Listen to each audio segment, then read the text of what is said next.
Sounds like everybody's happy to see each other and be here. So welcome. I'm the Reverend Jim Coakley, he, him. Welcome to the United Unitarian Universalist Congregation. As always, every Sunday morning, it's a huge collaboration. As you've already seen and heard, Alex Chilson is providing music. Aaron Hurwitz is back there doing everything technical. And there's a lot of volunteers being greeters and getting the order of service printed. And then later on, the fellowship hall providing treats. So welcome, everybody. If this is your first time visiting or you're fairly new to the church, we are especially glad that you found us. Please join us for coffee and conversation downstairs after this service. We would love to get to know you better. And additionally, if you haven't already done so, please fill out one of the visitor cards and place it in the offering plate that's going to go around in about 10 minutes. This will enable us to serve you and answer any questions that you might have about who we are. If you have children, please also let us know. We will be having a collective learning opportunity with a story in just a few minutes, and then we can direct you to the religious education classes and childcare options that are available. So with that, let us begin with some quick announcements. If you are absolutely bumfuzzled by the gender fluidity of life today, this is an event for you. Over at Lake Country this Saturday, they're going to have a little forum, and it comes from the OWL curriculum, which is a joint curriculum of the Unitarian Universalist Association and the UCC. They're going to talk about gender and what it's all about to help you understand a little bit better. So I would highly recommend it if you've got the time this Saturday. That's the only announcement I have for this week. I'm breaking tradition and putting the board meeting up that's actually next week, only because it's a reminder for me that last Saturday we had an all-day board retreat that I was leading, and it was just spectacular. We were working on all these kind of goals and objectives for the board for this year and getting ready for next year. And it was a delight to be with just wonderful people all day long, tons of enthusiasm, absolutely dedicated to the well-being of United. So I am very grateful to have their leadership and service to the congregation. I just wanted you to know that. Now, we are going to begin with lighting the chalice. Let me do that, and then we'll do the words in a minute.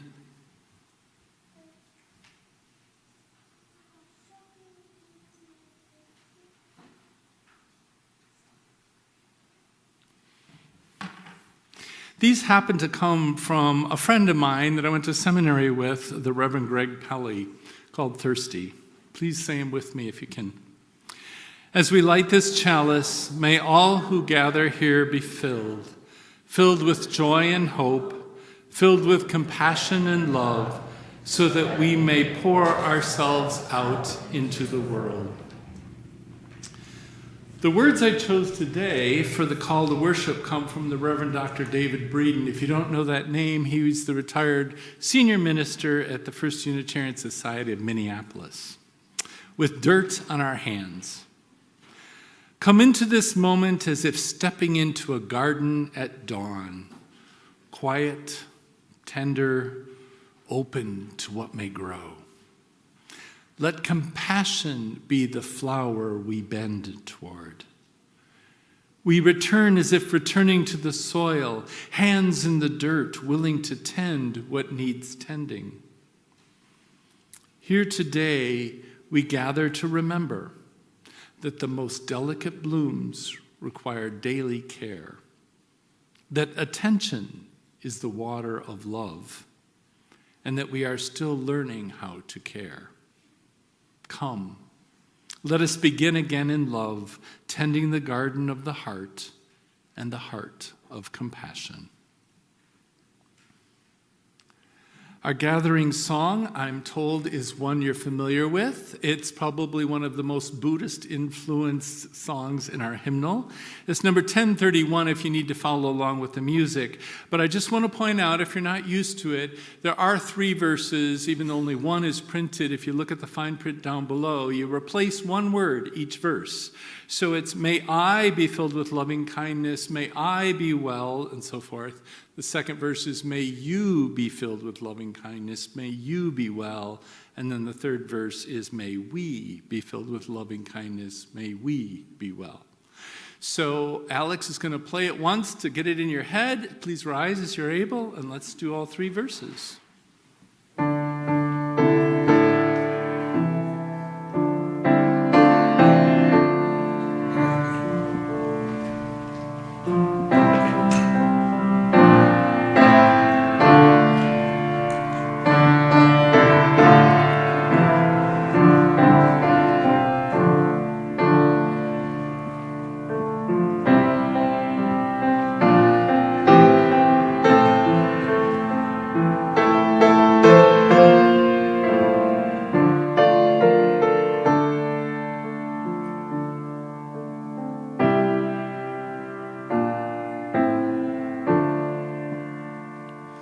May I be filled with loving kindness. May I be well. May I be filled with loving kindness. May I be well. May I be peaceful and at ease. May I be whole. May you be filled with loving kindness. May you be well. May you be filled with loving kindness. May you be well. May you be peaceful and at ease. May you be whole. May we be filled with loving kindness. May we be well. May we be filled with loving kindness. May we be well. May we be peaceful and at ease. May we be whole. Very good. Please be seated. And speaking of kindness, we have a story about kindness today. I need to let you know that the theme for today, for the religious education, it's called Compassion's Call into Tiny Actions That Mean So Much. All month long, we're exploring how compassion takes many forms. And this week, we're exploring how compassion calls us to notice tiny little acts of care and connection that can make a powerful impact. And believe it or not, there is such a thing as World Smile Day. And so this is all connected to that. So this particular book, it reminds us that smiling is a superpower we have. And when used in a compassionate way, we have the power to change someone's day. It opens up space for us to remember that Unitarian Universalists, we believe that compassion is something that we practice in everyday moments. And we have a special treat today. Evie Aldrich, who's our teacher for the Religious Education program, is going to read it to the kids, and I'm going to try to be coordinated and get the slides to go at the same time so you can see it while holding the microphone for her. So we'll see how this all goes. And flip pages? Wow. I'm impressed. You want to hold it in your mouth? Here, you want to try it? I think I can do this. Go ahead. Well, I want to see the pictures too. Okay.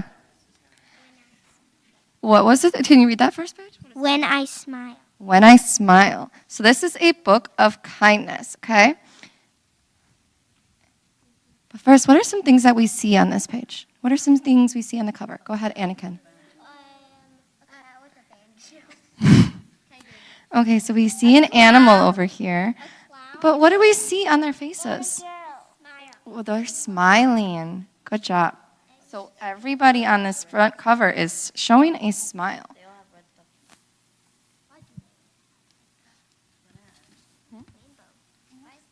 Oh, you gonna hold it? But the rainbow is a smile. It's not upside down. But that's a good thing that we pointed that out, huh? Oh, but I gotta see the words. Can I see the words? You're gonna hold it? Okay. So there are many different kinds of smiles.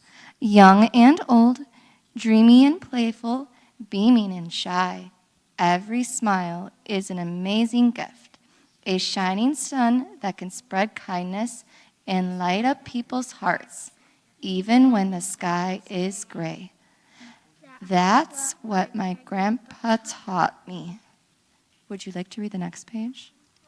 Are you sure? Okay, here.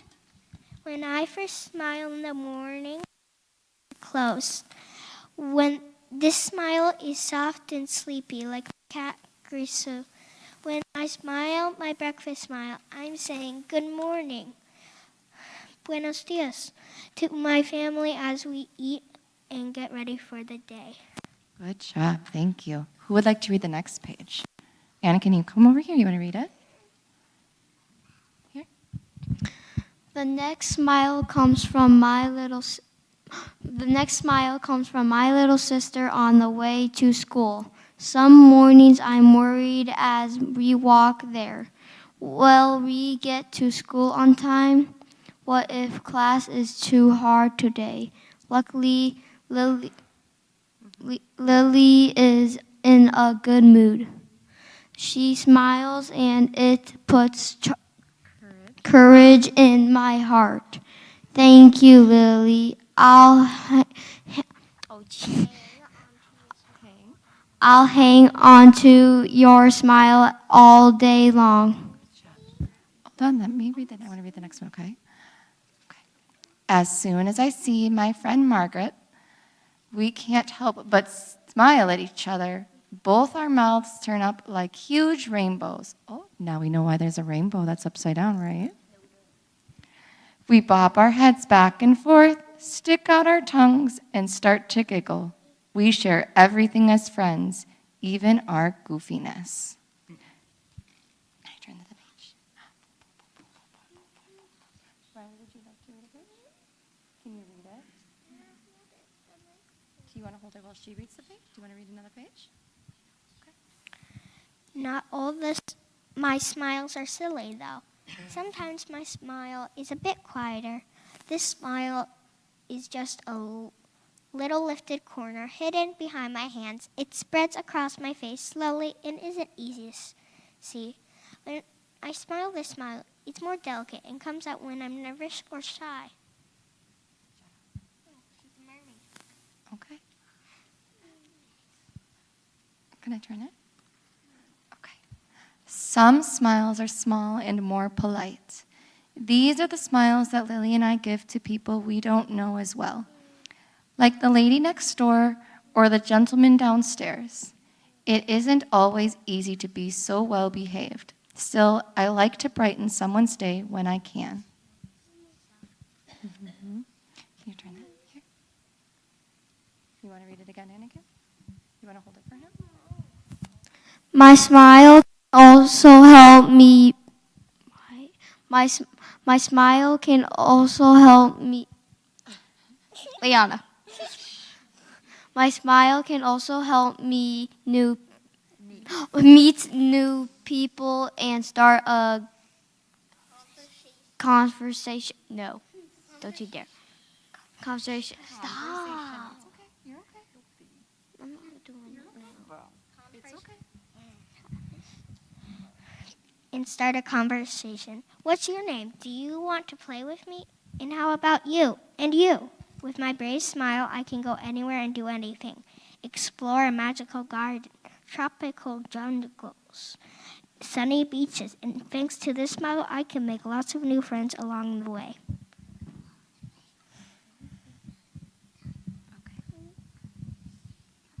Okay, thank you. I'm not always feeling so happy. Like sometimes at recess, I can get very angry with my friend. Honey, I need you to hold it still, okay?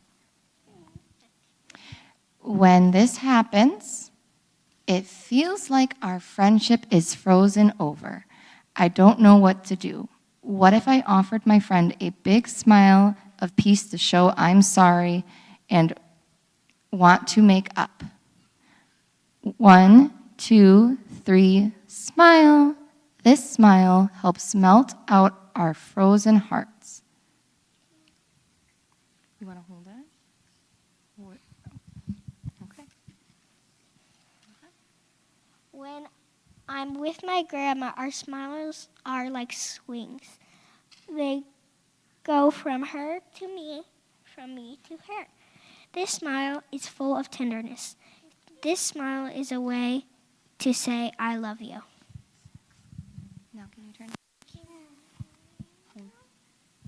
Okay, let me see. I gotta see, okay? Okay. At the end of the day, we like to have a pajama party in the living room. My daddy sings loudly along to the music, and we all dance. Our cat, does the cha-cha. My parents salsa together, and Lily does the super anything, jumping up and down and waving her arms. I dance around and catch all our smiles as they light up, making joyful memories. When Lily gets tired and loses her smile, I pretend to look for it all over the house. Come back here, sneaky smile. Where are you hiding? It makes her laugh, and the joy returns to her face.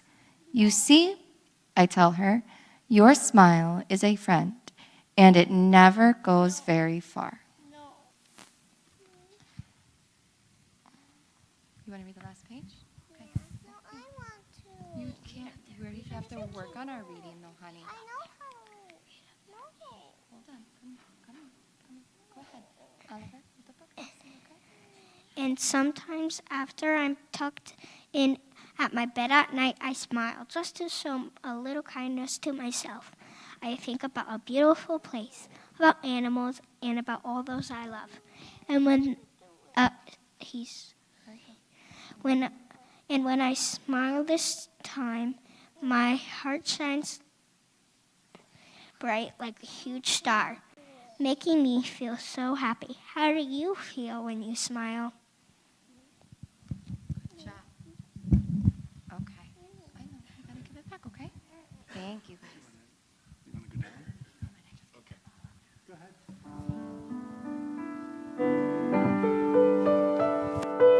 Go lift it up.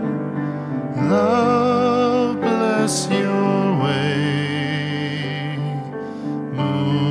Moonlight, starlight, guide your journey into peace and the brightness of day.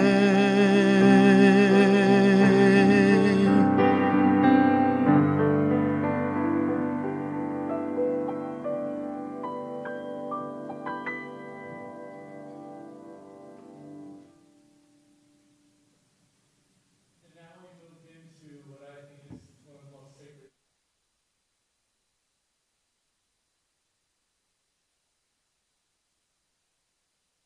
Experience true connection with each other and compassion for one another.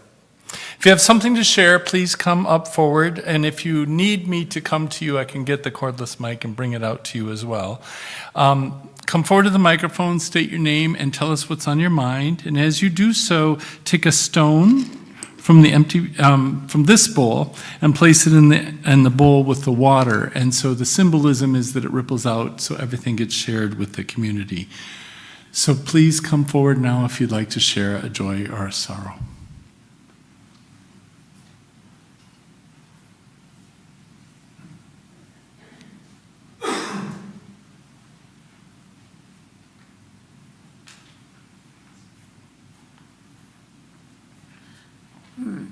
Hi, I'm Donna, and I'm bringing you joy from Arizona. Meg Whaley, excuse me, Monica Whaley, had breast cancer. Oh, geez. She's had her surgery, she's had her radiation, she's well. And today is 80's 21st birthday. Can you believe that little girl is 21? Thank you.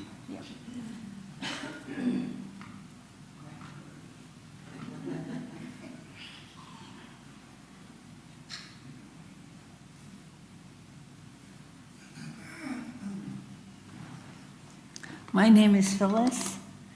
I'm asking for a prayer for my cousin's daughter. The girl's name is Sarah.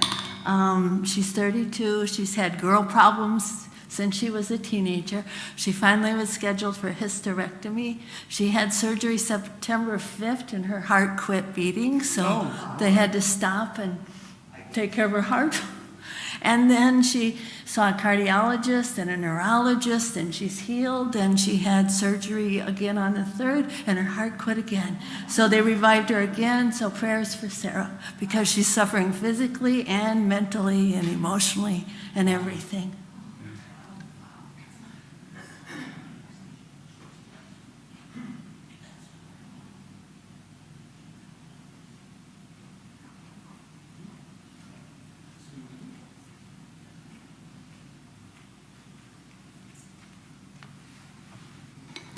Hi, I'm Michael. It sounds like it's a pretty sad day today. Everybody's, and I'm not going to help. We lost, my brain just empties out. I hate it. I have a niece who just was diagnosed with breast cancer. She's in her mid-50s. So that's really sad. And the Earth lost Jane Goodall, which is also pretty sad.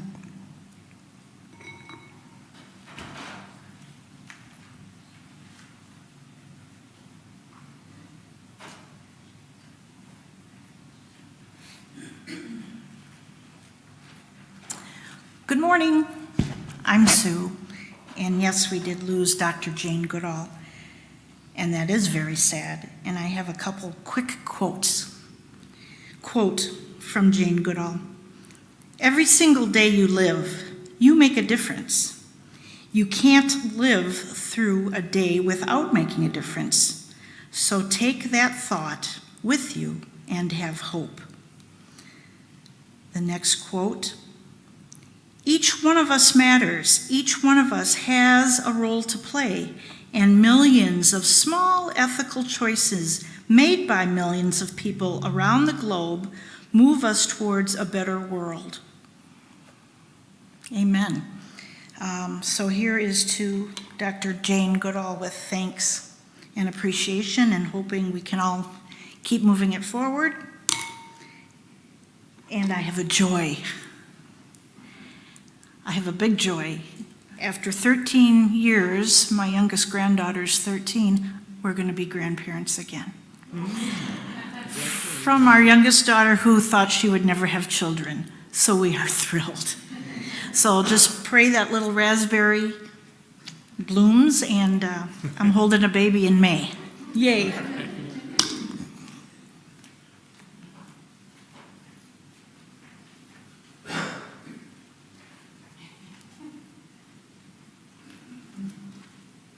Okay, hi, I'm Sarah. Just a joy. Isabel and Molly aren't here because they're performing this weekend at the Civic Theater. They're doing Lion King Kids. They're having a blast, so they have 2 more shows today. Thank you to everybody who came and supported them.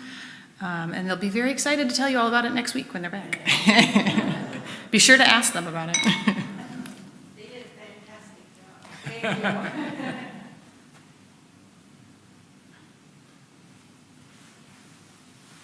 Anyone else?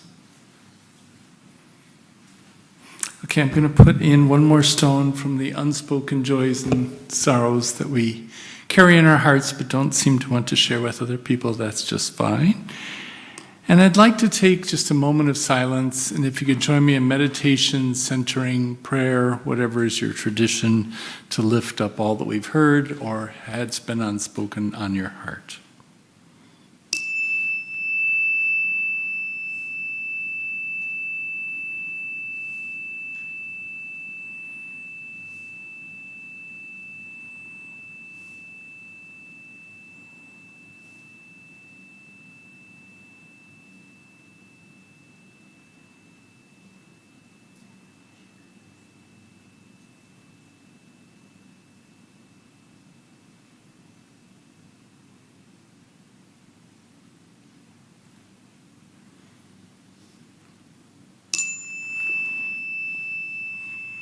And now let us sing.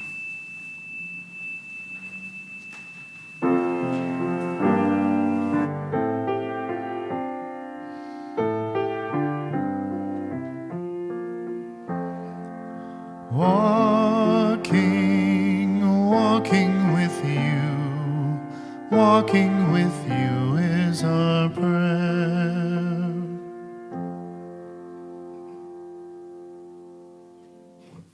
Each week, we take up an offering to support our staff, the operation of our building, and the ministries of this congregation. There are two simple ways to give. You can just give it in the offering plate the old-fashioned way, or go to the QR code either on the screen or in your order of service. Thank you for everyone who faithfully pledges and donates time and talent as well. We're forever grateful for your commitment and generosity to United. Let us receive the offering now.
Who was Thich Nhat Hanh?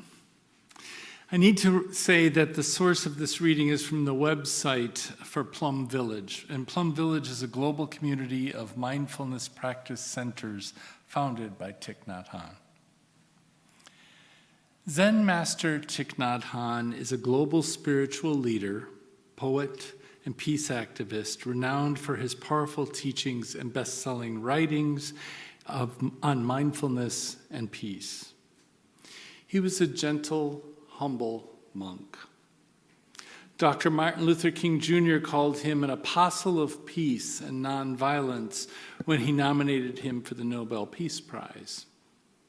Expelled from his native Vietnam for almost 4 decades, Thich Nhat Hanh has been a pioneer bringing Buddhism and mindfulness to the West and establishing an engaged Buddhist community for the 21st century.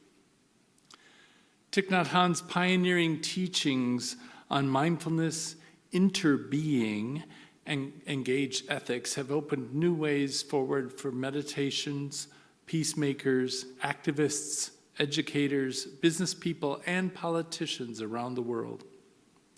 He passed away peacefully in the early moments of January 22nd, 2022, surrounded by loving disciples. And around the world, online and in person, hundreds of thousands of people in the Plum Village International community collectively observed a week of mindfulness practice and ceremonies, generating a powerful energy of companion, peace, and brotherhood and sisterhood. Thich Nhat Hanh's living legacy of engaged Buddhism is continued by his community of over 700 monastic disciples in 11 monasteries, as well as hundreds of lay Dharma leaders, Dharma teachers, thousands of members of his order of interbeing, and hundreds of thousands of followers worldwide. Through online teachings, retreats, teaching tours and engaged actions, the international Plum Village community of engaged Buddhism is carrying his extraordinary contribution forward.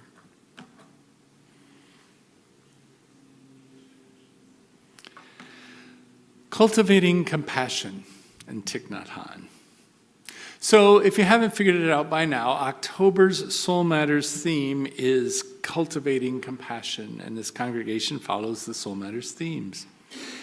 As highlighted in the reading I just shared, Thich Nhat Hanh is probably the most influential cultivator of compassion in the 21st century. Now, I am not a practicing Buddhist, and until now, I've frankly only had a very introductory level, I'd call it, knowledge about this great teacher. Therefore, this month, I decided to take the opportunity to try and change that. My spiritual practice this month is to go deeper on who Thich Nhat Hanh was and how his message resonates with my spiritual development. So, of course, the first step is to educate myself, which is what I've been working on for the last 5 days, I guess, and I'm here to share this with you. I also want to note that in every congregation I've served, there always tends to be someone who has chosen Buddhism as their part of their spiritual path and are usually quite familiar with Thich Nhat Hanh's teachings and stories. And I've met one person, if not a couple here, that seem to have chosen that path. And so after the service today at 12, so we get over about 11:30, and then everybody gets together and we have coffee and greet each other and catch up and all that kind of stuff, which is fabulous. But at 12, when it kind of dwindles down, I'll find a table that's away from the others and kind of make an announcement. Anybody that fits kind of that category or falls into that criteria can join me for about half an hour. I do have a meeting at 12:30. I promise there'll be an end to it. So we can meet and just share. I'd like to hear your thoughts on what I had to say today, or what you know about this great teacher and what you think about cultivating compassion. So that's my invitation to you later. So what did Thich Nhat Hanh teach? Now, what I'm about to tell you mostly comes from the Plum Village website, but if you Google Thich Nhat Hanh, it's endless, where you can find stuff about him and what's out there. So honestly, this comes from a variety of web sources. But it kind of, if you ask what were his teachings on compassion, it kind of comes down that it arises from a deep sense of understanding. And just like our hymn in the beginning where it talked about, may I have peace, may you have peace, may we have peace, it's kind of the same thing. He talks about you need to have an understanding of yourself, you need to have an understanding of others, and then you go on to the interconnected nature of all things and understand how that is. Now, for Thich Nhat Hanh, compassion was not merely sympathy or pity. It was an active, mindful presence that came from insight and interbeing. I've used that term already, that's his term. It's the realization that we aren't and never have been and never will be separate from others.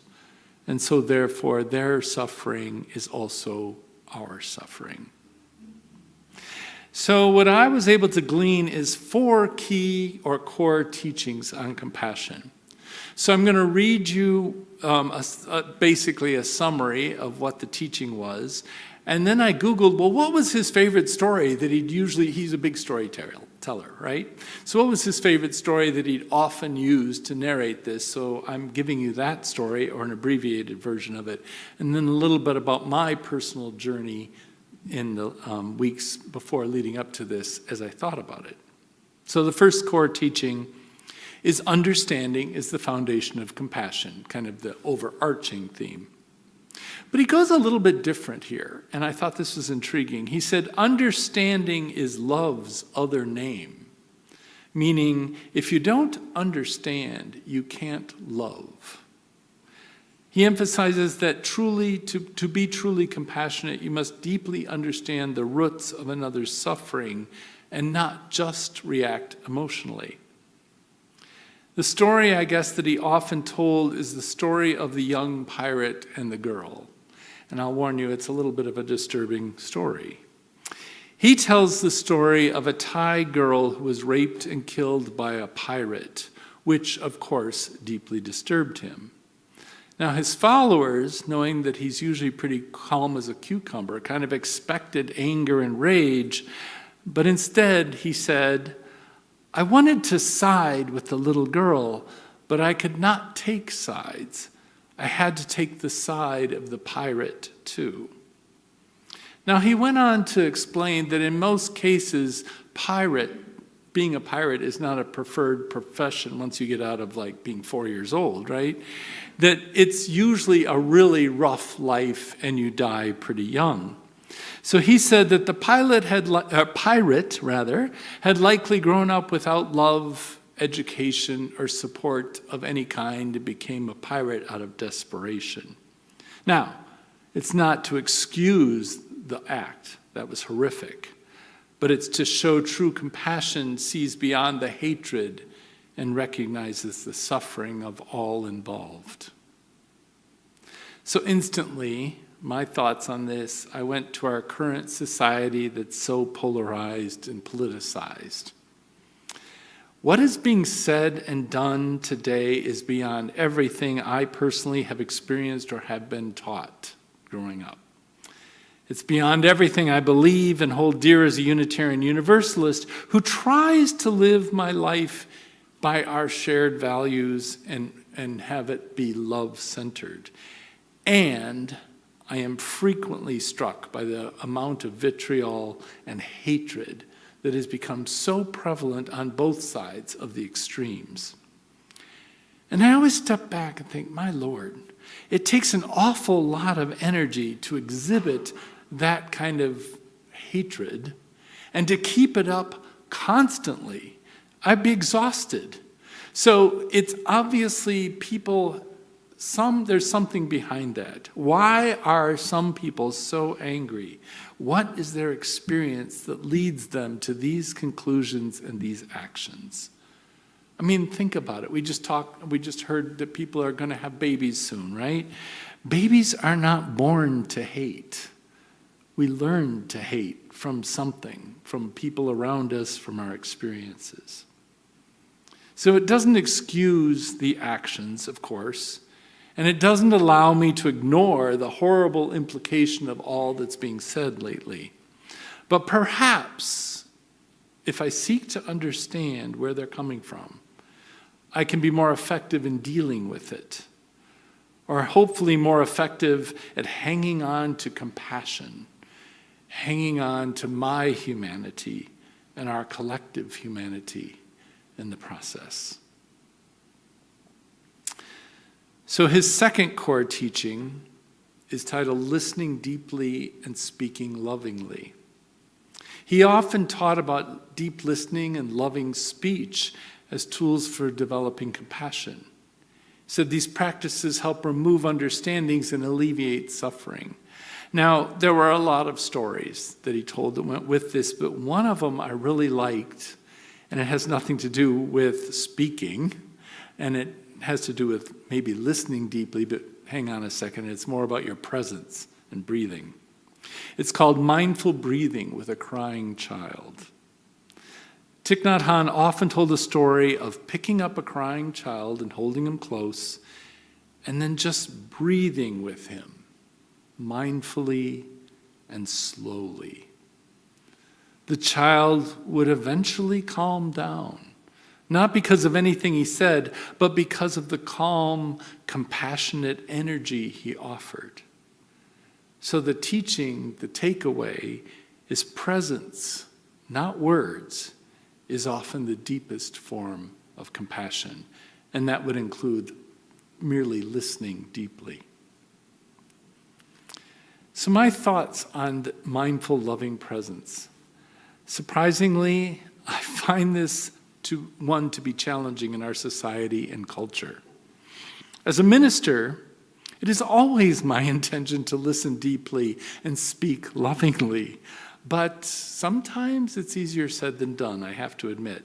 It frankly depends on my feelings at the time. Have I had enough sleep? Am I hungry? Or did I take care of that hunger by eating a whole bunch of junk food? Now I don't feel so good. Or, as is often the case, I'm highly overly caffeinated. You hear me, that's a theme for those of you that already know me. Or, frankly, I'll just think I'm just too busy for this. And in my script here, I put in all caps, yikes. Because if a minister is too busy to deep listen and be compassionate, we've got a problem here. So I was thinking about that. Where does that come from? And I was talking to a colleague this week, and I said, I am a believer that that's from just white culture, because we've been taught to be punctual and be on time and be efficient. And everybody I know that comes from a non-white culture is a little more laid back. And I don't mean it in a stereotypical way. I mean, they might get to the meeting late and it's always, oh, I ran into so-and-so and they were having a tough day, or I haven't seen them for a while and had to catch up. And so then it's like, okay, they're there. Well, that was a pretty good reason to be late, and so we just move on. And the sense of time is a little bit more fluid. And so I said this to my friend of mine, who's white woman. She goes, Jim, I don't think you're right, because I think it's a cold climate culture. Because she said, I grew up in Wisconsin, but I lived in Georgia for about a decade. And if you're white in Georgia, you have that same kind of laid back, I need to take care of somebody or other before I get to that meeting kind of thing. And she goes, think about it up here. We come from an agrarian culture where you better get those seeds in the ground in a certain week because the field's dry enough to get it in and it's warm and there's no frost and then it grows all summer, and then you better get that harvest in right now and get it into the barn before the snow flies.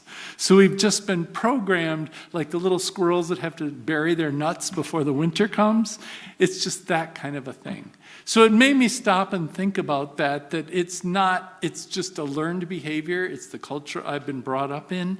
And it makes me think about that you need to have time to be caring, time to be compassionate. The third core teaching is no compassion without self-compassion.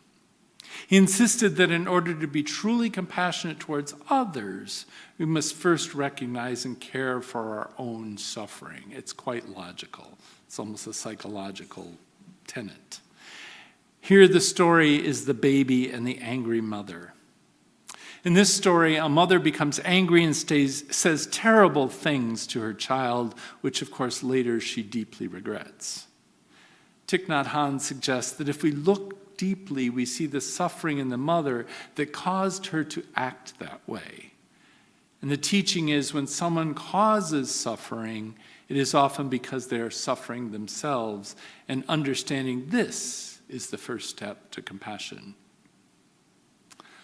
My thoughts on this one? This one's a little bit too personal. My former spouse and I raised a differently abled child who suffered from viral encephalitis and brain damage as an infant. Over the years, frankly, I lost track of the number of times our interactions with her were less than stellar, probably stemming from our own unresolved deep grief about her trauma and our inability to be those super duper calm, always know what to say parents she needed and we could never quite be. So we need to be easy on ourselves. And the fourth core teaching is this interbeing. This concept, as I said, coined by Thich Nhat, reflects the interdependence of all life. And because our being, both metaphysical and physically, are interdependent, compassion for each other is compassion for oneself. This story I knew before, I didn't know it was attributed to Thich Nhat. It's called The Cloud and the Sheet of Paper. So Thich Nhat often invites us to look deeply into a sheet of paper. At first glance, you only see the paper. But if you look more deeply, you can see more. He says if you're a poet, you will clearly see that there is a cloud floating in the sheet of paper. Makes sense. We can all think about that. White paper, white cloud, no problem. So he says, without a cloud, there would be no rain. Without rain, the trees cannot grow, and without trees, we cannot make paper. So the cloud is essential for the paper to exist. If the cloud is not there, the sheet of paper cannot be there either. So we can say that the cloud and the paper inter-are. He takes the word interbeing and turns the being verb into are, inter-are. But then he continues expanding this meditation. You can also see sunshine in that piece of paper because it helped the tree grow. And the logger, the paper mill, the food the logger ate, the mother of the logger, all of these elements are present in the sheet of paper. Lovely. And there was another story that is sort of tangentially related, but I just loved it. So I'm going to offer it for you. The garbage and the flower. He often used this metaphor of flower growing from compost. Without the mud, you cannot grow the lotus flower.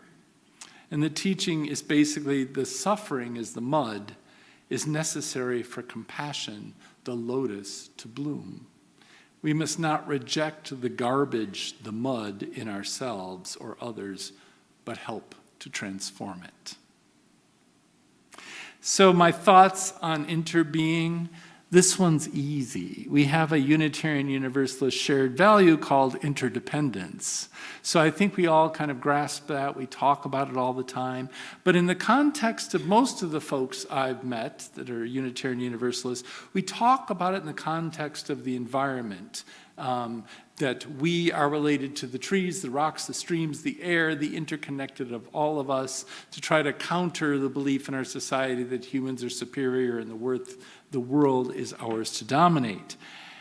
That's, I think, our common definition. This one just takes it deeper and more poetic and just sees all of the universe is all in that piece of paper, for example.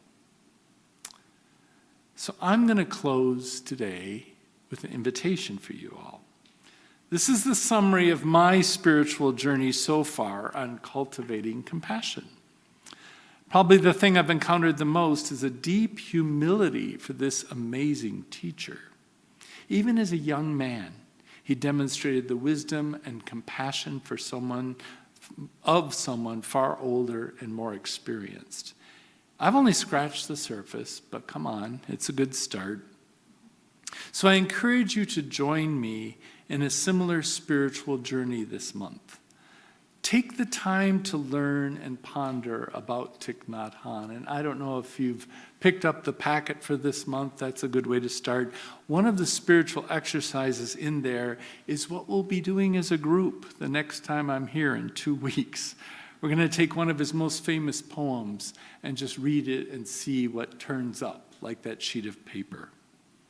So whatever you can do to become more familiar with him and his teaching will be time well spent. I'll leave you with that invitation. Amen. So my friends, let's sing again. I was told that you're unfamiliar with this one, and this is one of my absolutely favorite hymns, mostly because of the words. It's, "May your life be as a song, resounding with the dawn to sing awake the light." And I love that phrase because the way the music's written that goes with it, it's resounding with the dawn, like voila, here we go, right? It's magical. And then it gets back, it pulls it back and it says, "And softly serenade the stars, ever dancing circles in the night." So it's a blessing. And I'd like to sing it. Alex is going to play it once so you can kind of hear the melody in your head. It's a little tricky, but chill, okay? It's not perfection. This is about compassion, right? So I want to sing it 3 times with the same mindset that we sang the first one. So the first time through, you're saying, don't say the words this way, but this is my intent. May my life be as a song. The second time is and I would like it if you could look at someone, but I realize if you don't know the song, you're going to be fumbling. But that's okay, we'll do it anyway. So it's about you, somebody directly, and then you're singing it to the congregation, the community, the world. All right? So please rise as you're able, and let's give it a whirl.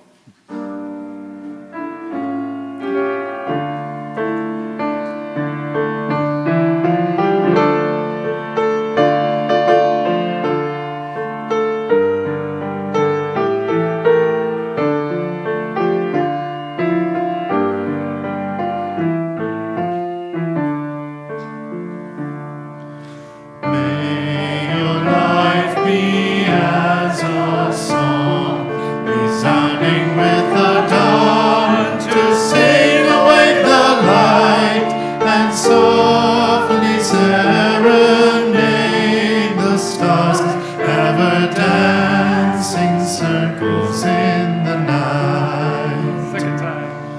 May your life be as a song, resounding with the dawn, to sing awake the light and softly serenade the stars, ever dancing circles in the night. Out to everyone. May your life be as a song, resounding with the dawn, to sing awake the light and softly serenade the stars, ever dancing circles in the night. Thank you.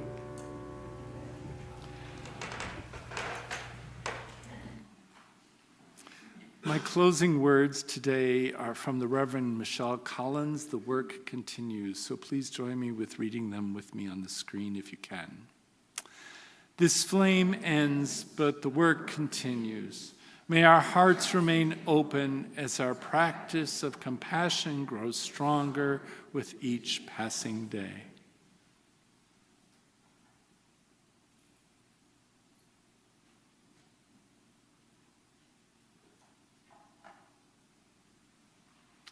Go in peace and compassion.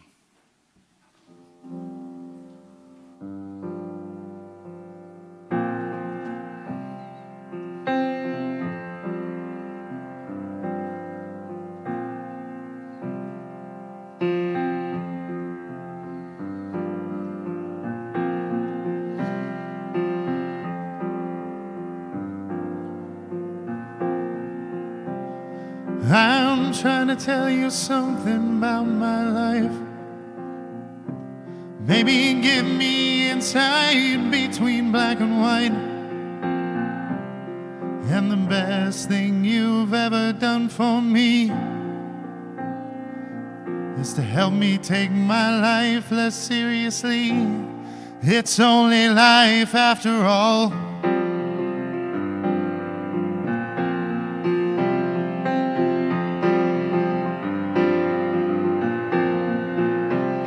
Well, darkness has a hunger that's insatiable, and lightness has a call that's hard to hear. I wrap my fear around me like a blanket, sailed my ship of safety till I sank it. I'm crawling on your shores. I went to the doctor, I went to the mountains, I looked to the children and drank from the fountains. There's more than one answer to these questions, pointing me in a crooked line. And the less I seek my source for some definitive, the closer I am to find.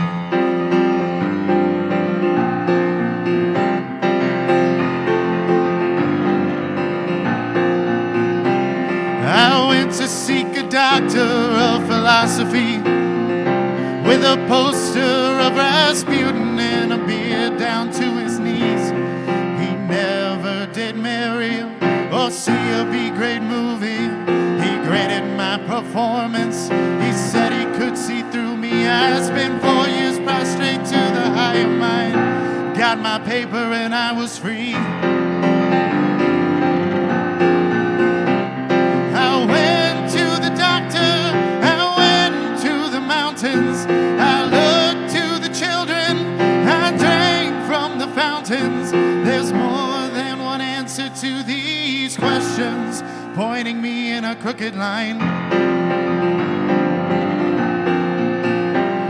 And the less I seek my source for some definitive, the closer I am to find.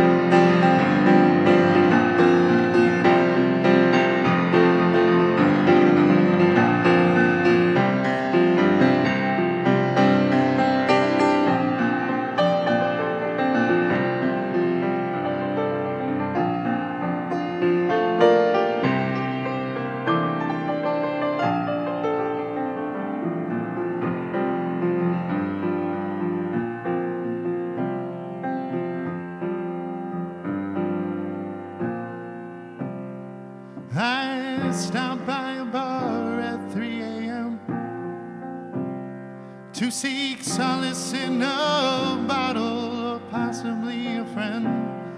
I woke up with a headache like my head against a board, twice as cloudy as I'd been the night before, and I went in seeking clarity. I went to the doctor, I went to the mountains, I looked to the children, I drank from the fountains. I went to the doctor, I went to the mountains, I looked to the children, I drank from the fountains. We go to the Bible, we go through the workout, we read up on revival and stand up for the lookout. There's more than one answer to these questions, and it's pointing me in a crooked line. And the less I seek my source for some definitive, the closer I am to find. Closer I am to find. Closer I am to find. Yeah. Closer I am to find. Yeah.